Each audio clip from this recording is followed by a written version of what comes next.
Ressaisissons-nous. La Côte d'Ivoire ne dépend pas de toi, homme politique.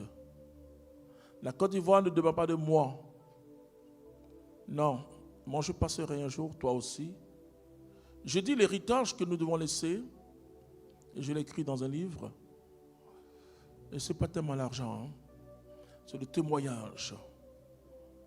Qu'est-ce que j'ai apporté à ma nation? Et nous allons méditer ensemble. Nous allons méditer ensemble. Nous devons nous ressaisir pour construire.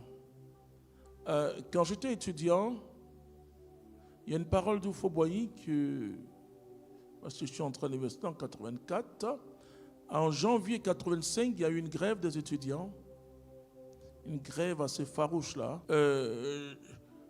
Je me souviens de cette parole d'Oufo-Boigny, je ne vous dis pas de l'appliquer, ce n'est pas l'évangile, mais je vous dis de réfléchir. Il a dit, je préfère l'injustice au désordre.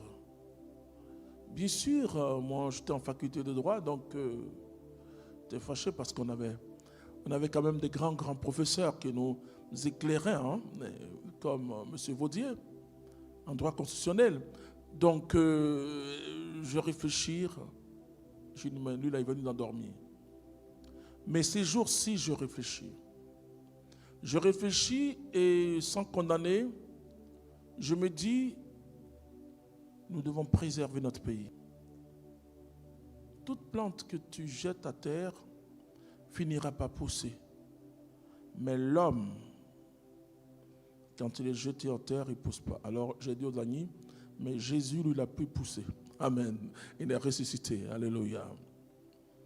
Alors moi je te parle, je veux que tu préserves ta vie. Nous ne sommes pas encore dans le pire. Nous ne sommes pas encore dans le pire.